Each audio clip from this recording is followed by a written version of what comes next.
Hey everybody, Drew Collins here, ready to bring you tonight's brand new episode, episode 2. My guest tonight's going to be one of my longtime friends, Stephen Keene. We're going to talk about music, how he started off singing in church, and how we've ended up being in the same band for 20 years, and we're still friends and we still love it. So I hope you enjoy the interview. We'll talk to you soon. Bye.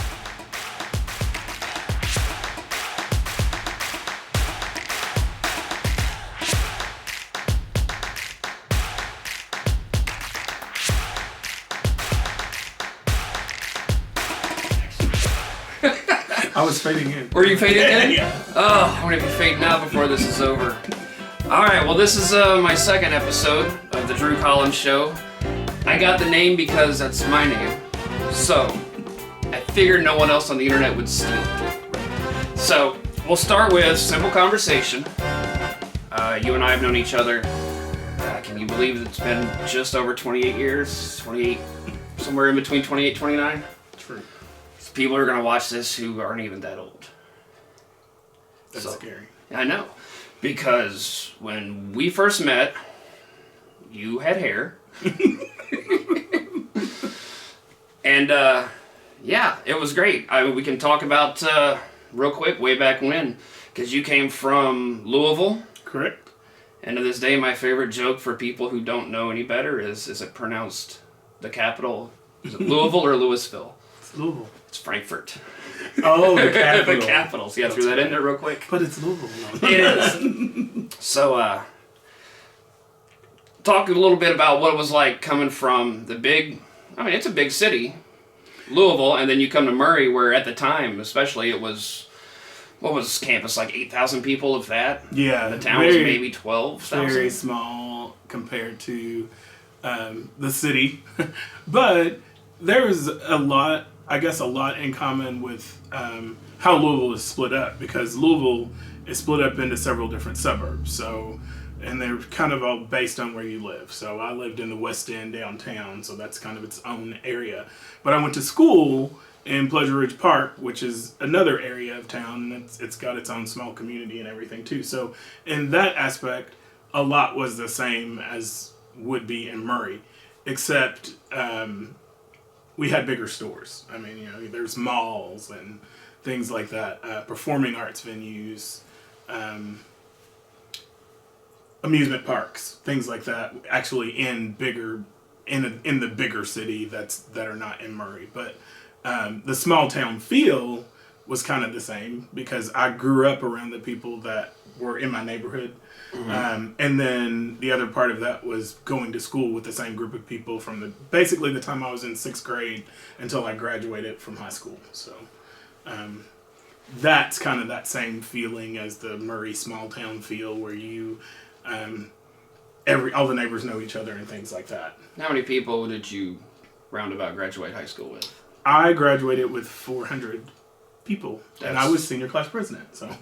So you went from big fish in the proverbial little pond of your school to going to a small town. Yeah. Where you kind of just transitioned, as far as my recollection, you just kind of transitioned into who you are without having to, almost like what I had to do was redefine who I was, so that people who met me brand new at college were not the people who knew me from high school. I really made that conscious effort, and I don't know if you felt the need to do that. I didn't know. There may have been other people that came here from my high school, but I didn't know from our graduating class anybody else that came here. But I did have friends that were in different camps with me, probably my junior and senior years. So, like, I knew Martha Saywell, good friend of ours. I knew her from being in camp at U of L. She did the piano camp, and I did the vocal camp. In small world, I've known her since 8th grade. She also went to governor's school the same year that I went. And then there were 2 or 3 other people that went to governor's school the same year that I went that were vocal majors at the same time. Most of them did not end up staying at Murray State, but that immediately gave me a group of people that I knew at Murray State when I first started. So moving into the dorms was probably the weirdest part of the whole experience, because If it's not for everybody, then something's wrong because, yeah, it is. It was the weirdest experience because I didn't know the guy that I was roomed with. Actually, Mark Mackin, who was a vocal major just for one semester, he wanted to be my roommate. But it was too late by the time he and I tried to do that, so we didn't get to room together. So I was in this, I was a roommate with like a science major who was kind of goth. And it's very interesting. He had long hair that was all over the room everywhere. He wore all black all the time, big trench coat and stuff. So, which is not that big of a deal to me, other than it was like I didn't know this person at all. Well, let's just riff on that for a second.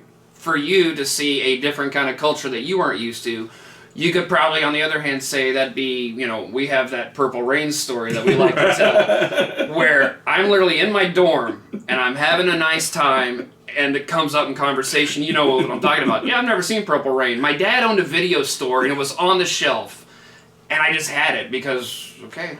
Right. You've never seen Purple Rain? Hang on. And you picked up the phone, and literally it was like, there's like 6, 7 people in here. I don't know who they are, but it was like you just sounded the horn and they all showed up. And you tell it a little bit differently than I would tell it. And that's okay. You have that privilege to do that. I'm not going to talk about it the way you've put it before, fried chicken and watermelon. Oh, shit, I said it anyway. But seriously, I'm sitting here going, all right, I'm good. Because if the movie sucks, that's on you. Right. But, I knew that crowd of people would be cool right. with the movie because it's a good movie. And that goth kid, wherever he is now at 40-something years old, what if he still had really long hair and black nails and is listening to Typo Negative and he might. And it was weird to me because I didn't it wasn't that I had never met a goth person before or whatever, because there's all kinds of people that I went to high school with. Right. But I wasn't expecting that for a roommate. And he was an upperclassman, so I was a freshman at the time, and he was probably either a sophomore or junior, and I was really like, who is this guy, and why did they remove him? Oh, yeah. I mean, it's one thing when school's over, go, all right, I'll see whoever tomorrow, but when school's over and you go home and that's just there, yeah. Okay. He never really hung out in our room, and I hung out, once I met people from the music department, mm-hmm. I hung out mostly with them, but it was a unique experience just because I think I have always kind of been, I'd always been in the honors program and stuff like that, so just for the most part, even growing up in Louisville, I was in classes with mostly white people. I mean, that's just... What's a white person? You. Oh. People that look like you. Oh. You mean good looking? Wait a minute. There's a theory about that whole thing with Barbie dolls where they give the kids the Barbie doll and they ask them which one they want, and even the black girls take the white Barbie doll because they think that's what's pretty. That's a whole other show. Yeah, didn't know that. It's a study that Oprah did a show about, but... All right, well, when we get down to this, you guys can comment later on what you think about that. I didn't know where he was going with this. Jesus. All right, no, I didn't know that because, believe it or not, I had Star Wars toys and not Barbies. Not Barbies. So you give me, I picked Boba Fett. I didn't pick Luke Skywalker. Oops. Well, so I didn't have a problem with my roommate being white or goth or whatever. It was just weird because he was not good with conversation. I do remember that. It was just like, hey, what's up? I'm gone. I'll be back whenever. But I really only socialized with the people from the music department that I knew for quite a while. Mm-hmm. Simply because I knew a lot of them beforehand, and then several people like you were in all my classes with me, and then we got to be friends and ate a lot of Long John Silver's and all of that. So that was a neat experience, but like I said, probably the weirdest part of the college experience for me was that very first roommate because I had no control over who it was. Right. And you fill out these little surveys at saying the things that you think that would match up, but obviously nobody looked at that. Right. Because there was no way that I would put that happened to me once, but it was my last year in the dorms, and I forget who it was. Somebody moved out halfway through the year, so it was the second semester. Oh, yeah. and we were coming back for campus lights, and I was going over to some guy's apartment or whatever because I just couldn't fathom the idea that they stuck me with a stranger. Right. Freaked me out. And because I'm an idiot, I would call myself on the phone to the dorm and ask the stranger who was my new roommate, "Yeah, is Drew there?" "Okay." Tell him I called. So a week after this guy's sitting in this dorm room going, I don't know who lives with me, but he's not shown up, but he keeps getting phone calls from a lot of people. Because I would disguise my voice. "Hey man, is Drew down there?" "Hey man, good to meet you. I'm Kevin. You're really popular." "Thanks. Been out for a while." And for a whole semester we get along great, and then, life goes on. But yeah, sometimes you get stuck with people you don't know, and you just have to make the best of it. That's called living. And growing up. Yeah. So let's go back even before that. When did you learn you could carry a tune? Well... Was it in the morning, or was it in the afternoon? Probably the morning, I don't know. Well, my mom's a minister, so... and has been for over 60 years. So... I grew up in church. I have a huge family, 6 brothers, 6 sisters, all from the same parents, 13 of us. I'm the youngest boy. I have 2 younger sisters. So my mom says that I'm the baby boy, and then I have 2 younger sisters. So we were kind of my mom's choir growing up. So it didn't matter from the time I was born. We always went to church every Sunday. That was not optional. But when we were old enough, we all sang together. Mm-hmm. Anytime we go to church. So probably started singing around the age of 2 or 3, and then just kept doing it. I mean, it was... So I can't remember any time... I can remember any time we had any type of school concert or any of those, like, graduations, 5th grade graduation, 8th grade graduation, of course, high school graduation. I sang at all of them. And not just with the group. I sang with the choir, and then I'd always get to sing by myself too. So it was like all my life I just kind of have had the opportunity to perform and sing and do that. And I grew to love it. We all listened to Motown in the house. My dad's a big jazz and blues. He loves blues and jazz and stuff like that. So he always listened to that. My older siblings, like I said, it was the Motown era when most of them were born. So we were really big into Motown. And then as things progressed, like we went through the boy band groups and the Marvin Gaye phase, and then rap came out. And then I have a brother that's probably 10 years older than me that was really big into Run DMC. And everybody used to call him, what is the other guy's name? He's been in a couple of movies. Rapper, and I've just drawn a blank on his name, but it'll come to me. Tone Loc. No, not Tone Loc. This guy was in the movie Anaconda. He was the chef. Oh.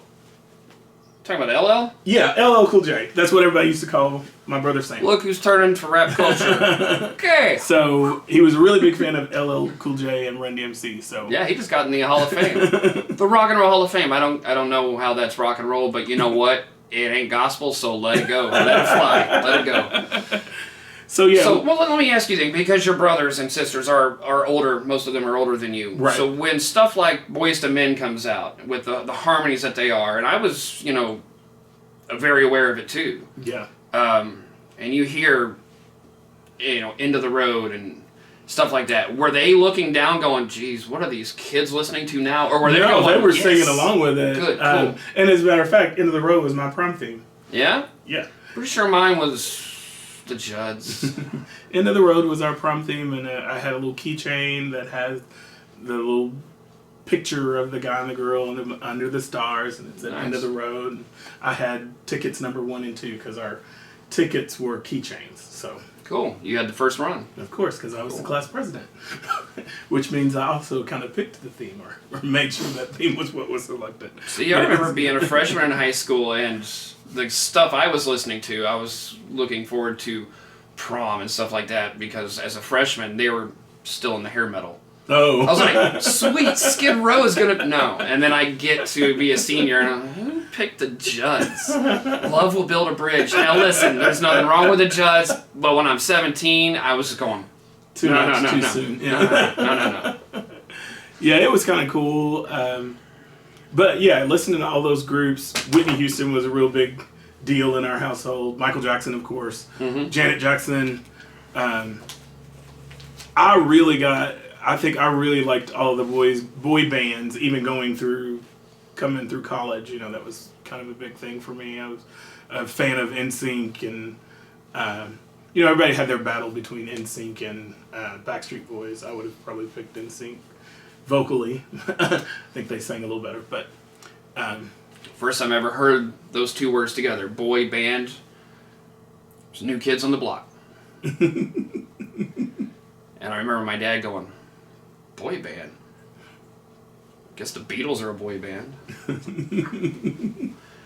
It seemed like it had a negative connotation to it for a while, it was boy band, which meant some producer, some body did interviews and wrote it all down and said, he looks good, they look good, do they have talent, can they sing, put them together, and they all shook hands and went on stage, and that was my impression. Well, actually, that's really what happened. Yeah. It was, I don't remember the guy's name, that produced all of those bands and started them all because you think of, you said New Kids on the Block, but there was a group that was before them that sang the song Candy Girl, and I'm trying to remember the name of the group. They were the black group that was before New Kids on the Block. And this producer basically... New Edition, that's who it was. Listen to you. Look at you. You know, you're educated. So, New Edition started, and then New Kids on the Block was created as the white version of New Edition. And so New Edition got kicked to the curb, kind of. And then... They all split. Yeah, they all split because... You got Bobby Brown. Because they didn't have any support anymore. Johnny Gill. Yeah. Belle Biv DeVoe. Yeah. Poison. But then then all of these other groups started. So you have New Kids on the Block. New Kids on the Block gets replaced eventually by the Backstreet Boys. Then NSYNC comes along. So it's all of these groups that are kind of overlapping each other, but it's all this same guy who start these groups. Yeah, I know what you're send talking them over to Europe. Mm-hmm. And then bring them back to America once they're popular in Europe. The groups are making all this money, but they're never seeing it because they've not looked at their contracts and don't really know what they're doing. Mm-hmm. So finally, by the time NSYNC comes along and they get upset about this producer, he gets arrested for all of the stuff that he's done before, and he killed himself in prison. It's not where I thought that story was going to end, but okay. Yeah, he killed himself because he thought he was going to imprison the rest of his life. You think it's easier the way Menudo did it? Once you hit 16, you're out regardless. Done. And Ricky Martin's going, well, okay. Is that why I'm going to go over here and because he aged out. Yeah, all right. Well, I wrote some few things down here also to talk about. What haven't we? Did you know that you and I are in a band together? Yeah. Okay, because usually you're on the other side of me. I didn't know if you recognized me from being on this side. Yeah, this is why we did this. Yeah. Okay. So, before we got together, we were still friends. So are we not friends now? It's funny. It's funny because I've done that before. This is my guitar player, and I go, it's also my friend. So, yeah, we're friends, obviously. I just think it was so much easier instead of having to come together musically and then not know anything about each other, because we've done that with some people. Oh, in the yeah, band. that's true. It's like, okay, we don't know this guy, but he got recommended to replace, the first drummer, the second drummer, so on, so on.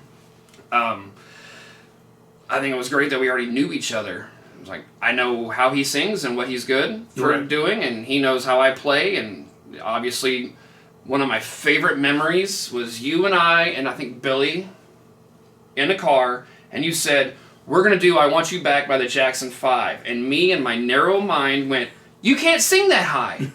Michael Jackson was a little kid when he sang that. And you said, I'm going to make it work. I'm rolling my eyes like, I don't know how you're going to make that work, because I couldn't figure out just, okay, we got a nice little stew here. You do this, I'll do this, he does that, we all do that, we put it together, and we call it what we do, and just because we're playing the song does not mean we have to sound like the song. Yeah. Otherwise, what ended up happening was people started staying home, listening to Spotify or Pandora or whatever have you.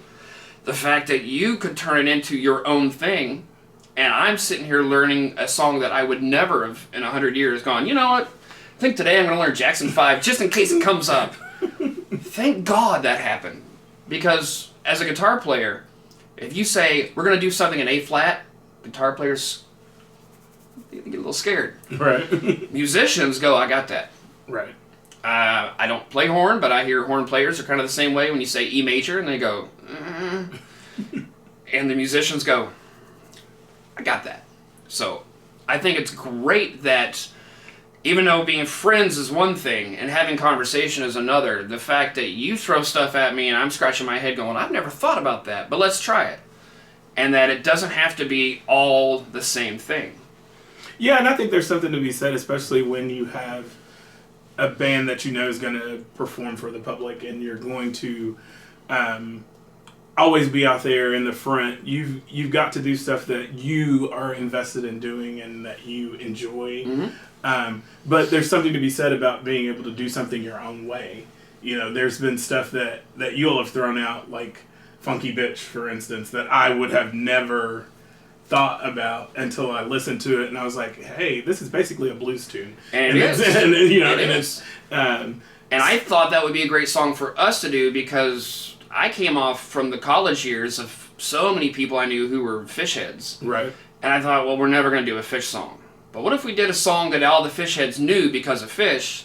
Then we do it, and there's that connection that keeps them coming. Great. Because Justin Timberlake is not going to do it for them. Right. And definitely when you have people that are coming to a gig and they hear something that they may think that you originated and you really didn't, other than singing it your own way with a different twist on it, that's a good thing. It's a good thing. You know, every time we've done, like, Digging on James Brown, a lot of people don't know Tower of Power. So they're like, is that you all song? And I'm like, no. I'm not going to get in the way of a bad story. I'm like, we don't really write our own stuff, but we do what we can. You know, but I write my own mistakes. But it's cool because, you know, people in the audience think that it's something really cool. They've never heard it before. So in addition to those like standard Motown tunes that we do, we have a couple of things that have become signature Murr-Vegas songs. You know, like I said, Funky Bitch is one of them. You Can Leave Your Hat On, definitely one of them. You know, that's a good thing, I will say, and I don't usually say good things about streaming services, but the access I have to those original, to go back and listen to and realize I'd learned them just by paying attention to the other musicians. I never actually had a copy of it. Right. And I realized I was playing the Joe Cocker version, and you're singing the Tom Jones version. So by default, there's not a version that we're actually doing that you can pinpoint go that version or that version. We're doing the best of both of them. And those things are cool, I think, because it's like, you know, you want people to hear that tune that they love, but maybe hear it in a different way and hear it in a way that they're going to appreciate it and think that it's kind of like we Murr-Vegas'd it. We made it our own thing. And I don't want to ask the rest of the people in the band, which version are you actually playing? I'm doing how I learned it, and then I go back and I listen to those two different versions. I go, wow, I was leaning more towards that Joe Cocker version. I didn't know. Good. Okay. So, do you have any great standout moments from the last 20 years of Murr-Vegas? Oh gosh. Musical, I mean. We don't have to talk. I thought you were talking. We don't have to talk about weird things that went down on hotels or something like that. I thought you meant musically. Yeah. I think we've had some great opportunities. Pretty much every time we've ever been able to play Barbecue on the River and Paducah. Paducah Barbecue in the River, and then Hot August Blues, the few times we got to do that. Those are times that kind of stand out to me because, not just because they were big crowds, but we got to do our show the way that we wanted to do it. You know, and it's like featuring, we can I see myself standing on the stage and you on one side of me, Billy on the other, you know, the drummer back there and the horns, but kind of seeing myself above all of that and seeing the audience reaction and the set list having to be a certain way. That's one of those things that I was always like, okay, I'm going to send this to y'all. Let me know if you think anything needs to change. And everybody's like, I think you need to do this, or I think you need to do that, until we get it perfect, or to what we thought was perfect for what the audience wanted to hear, to the point that people complain when we're not there. And the past few times that they've had it and we haven't been there, people have been like, where is Murr-Vegas and why haven't they done it? And I think that says a lot for our band, and what we bring to the table. It's like we can entertain and we can close a night out of an event like that and people feel like they've had a good time. I enjoy the fact that those are the places where people are listening. Right. Versus if we're hired for a private event, or if it's us playing, the Apple or something like that, where there's other things going on. Maybe we're playing and other people are on the phone or trying to talk to each other, or not even in the room. We're just background noise. Right. But you go there. I remember that's what I remembered about Hot August Blues when we had the main stage. Yeah. 2004, I think it was. And that's what caught me was, wow, there's nobody walking around minding their own business. They're all staring up at us. Right. And even at Barbecue on the River, the people that are really paying attention to us are the people that are just sitting in those chairs, and then you have a group of people that actually get up and dance too. So that's, and I mean, and I think when I think of our band, I tell people all the time, because they're like, what? The big question is, what type of music do y'all play? I'm like, well, we play music that makes people feel good, and it makes you want to dance. If we're doing what we're intended to do, you can't just sit there. You have to get up and move around. I tell people and sing along. We are a dance band. Even though I play an aggressive style, I can be subtle also, but it's one of my biggest crack-ups when somebody comes up to me and will ask for a song that we're not a jukebox. There is no way we're just going to turn on a dime and go, oh, you want to hear Metallica? Okay. Yeah. Just because I could. I mean, it happened, we played right after Thanksgiving. Somebody asked for a Van Halen song because why not? I'm the Van Halen guy. And I said, the only person out of 6 of us who knows that song. What do you want the rest of them to do? I wasn't mean about it. I'm just like, no. Thank you, I'd love to, but no, that's not going to happen. It literally is one of those very peculiar things that happens when, I don't know if it happens to a sax player. Hey, can you play so-and-so that's known, Tequila by, because it's a sax song. No, I don't know. People come up to the guitar player all the time and throw songs out. But I think we give our audiences a lot of variety too. Yeah. It's like, so we do some classic rock, we do some Motown, we do some R&B, we do some, we do a little bit of several different genres. So, but not so far out of the wheelhouse that it seems odd. It still has to be stuff that fits together, because let's be realistic, we're going to get the most money out of playing wedding receptions. And I used to hate that. I used to hate the fact that that's where the money was. And then I started having all kinds of people in my life who were getting married, and I'd say, listen, I've seen every kind of wedding reception there is. I can tell you what works and what doesn't work. And my favorite wedding reception we ever played was non-alcoholic on a Sunday. We still got paid the exact same amount, and it was done in 45 minutes because there was nothing to drink, and they all left. Yep. All right. Got the check. We played I think we're still getting paid. Okay. Everybody left. All right. Well, I'm going to switch gears real quick. Either or. You don't have to think too much about it. Just spit out what you think. Okay. Would you rather travel or stay at home? Travel. Better kind of music. Church music or stage theater? Oh, that's a difficult one. That's not fair. I didn't say fair. I said don't think too hard about it. There's no right or wrong answer. Yes, there is. One's going to get me struck down. I got to say church. The other's going to have you fall off. Yeah, it's going to have me, yeah. Got you. Okay. Blonde or brunette? Blonde. Or bald? Oh. All right, you thought that was hard before. Prince or Michael Jackson? I'm imagining they're playing together right now, but yeah. I have to say, for me, probably Prince, just because I think he was a little more prolific as far as his stretch and the things that he could do with different people. Mm-hmm. He wrote for so many different artists that people don't even know about. I was kind of, I've always liked Prince, and when we did the history of rock and roll class at Murray State, that's who I did my paper on. So the fact that somebody's music is aggravating enough to make a vice president's wife create the labeling system and cause all of this stuff with Congress to want to ban music. And you know what song it was? Darling Nikki. Darling Nikki. Darling Nikki. That was in my paper because my paper was about him and that exactly, and then it was all of his names, explicit, exotic, erotic. So it included several of his songs that were a little more X-rated, I guess, and control. Yeah, stuff like that. And so Miss Bates was the teacher during history, rock and roll. She read my paper. We were in the elevator together. I've got to tell this part on here because it's pretty funny. We're in the elevator together, and there's a bunch of people that get in the elevator. And she looks at me and she goes, "Stephen, I read your paper. You got an A and I had to take a cold shower." And, it's funny because I'm like turning red and laughing about it.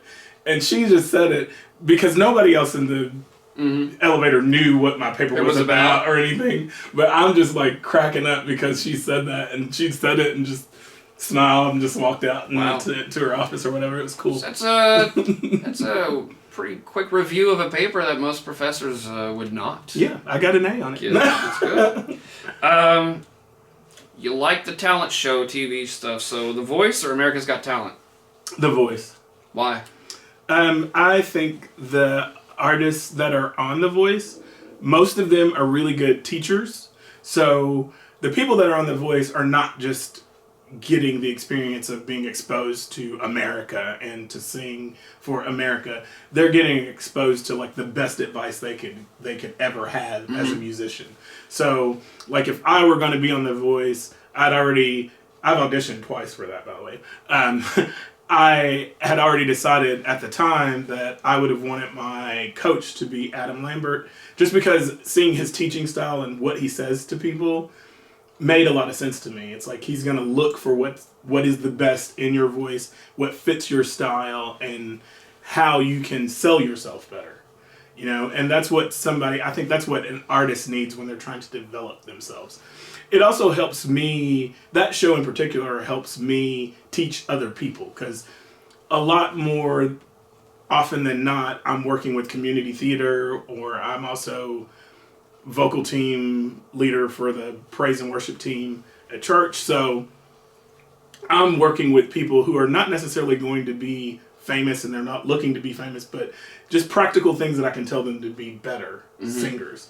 And a lot of the times I can look at that show and see the things that they're telling just the people that are on that show. And it's just like, those people were just singers. They came from off the street or whatever. So they're going to have to tell them some practical stuff. It's not all going to be technical and big time information that you're trying to share with them. So it's a lot of helpful information. America's Got Talent seems a little more farmed to me, like and then I've also known some people that have auditioned for them that have said, they have been told what they have to sing, and they have to do certain things based on what their stories say, and things like. So it's more. So if I went and said I'm from West Kentucky, they'd throw down a song that was right, something that wants to, something that's going to suit your story and make you look like that guy from Western Kentucky, or whatever. Even though I'd sound better singing "Somebody to Love" by Queen. Right. Whereas if you were on The Voice, what you got? The discovery would be like, oh, he's going to get up to this high note, so we are going to have them sing the Queen song, and we're going to have him do, that's the difference. Well, you mentioned Adam Lambert before, right? Yeah. That's where I first heard him, was singing Freddie's stuff. Because I wasn't watching those shows. I said Adam Lambert. I should have said, it was actually Adam Levine that I meant to say, as far as coach. Well, then it makes where I'm going pointless. Sorry, but Adam Lambert is good, and he's a front man for Queen, so. And Adam Levine is not. He is not. You're correct. He does Maroon 5. That's right. And has lots of tattoos. True. That's true. Cool. What haven't I asked you? What haven't you asked? That you think I should have. I mean, I didn't ask you square root of 169. And that's good because I wouldn't have been able to tell you. I don't know. Well, what's it like? We're still in Murray. I don't know if when you came to Murray and the same time I came to Murray, if either one of us thought this is where I want to stay, or if one day we just go, I guess I'm here. Yeah, because you are that person.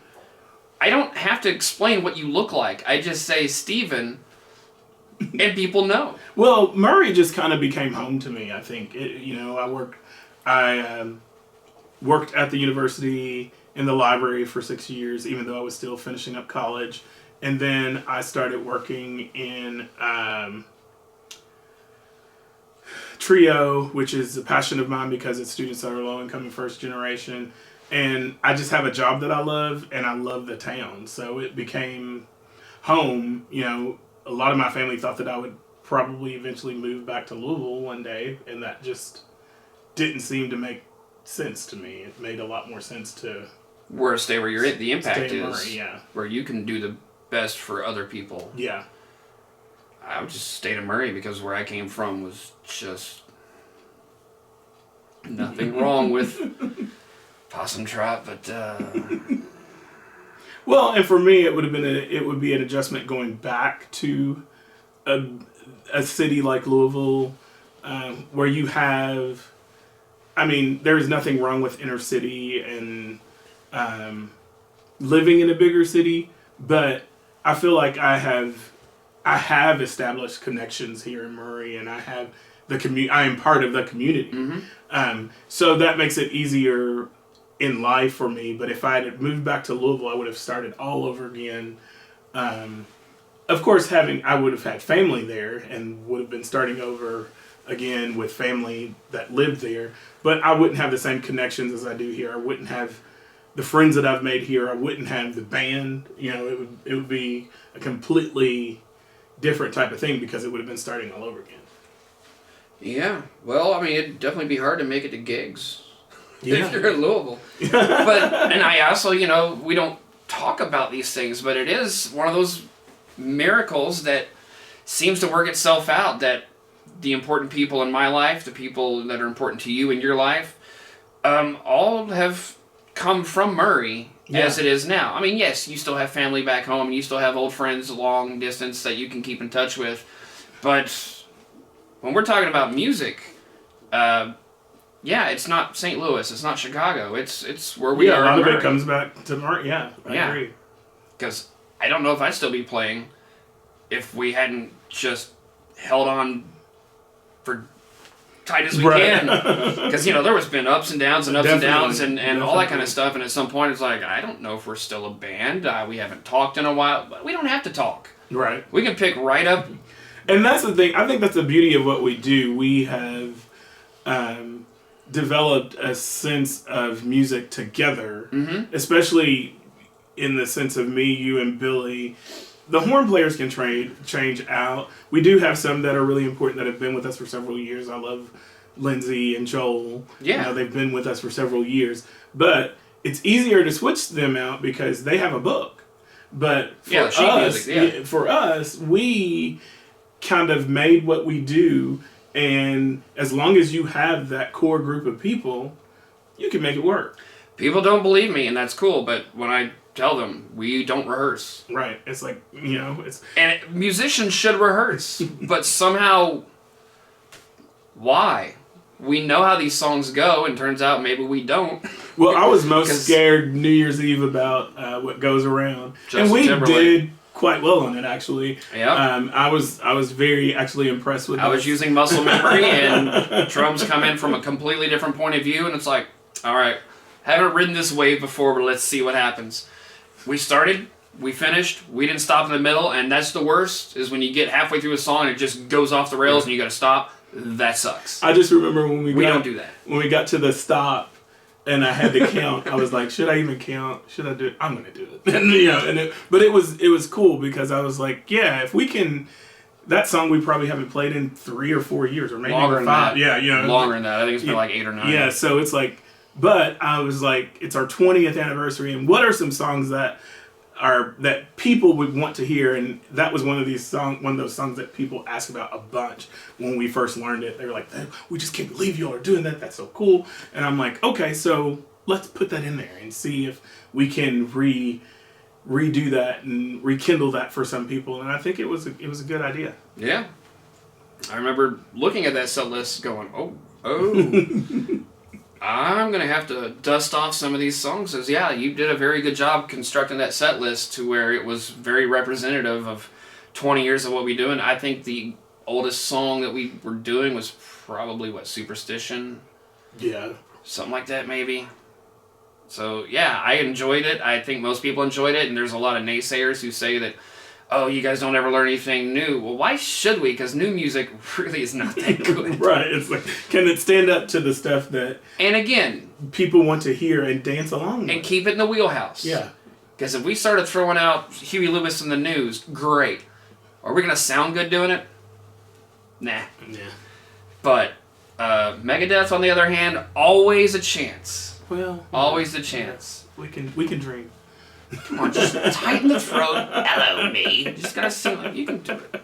And don't point to me saying I do it because I don't want to do it. Well, you don't want to do it. I don't want to do it. I want to sing the James Brown stuff. You don't want to sing the Change in My Pocket song?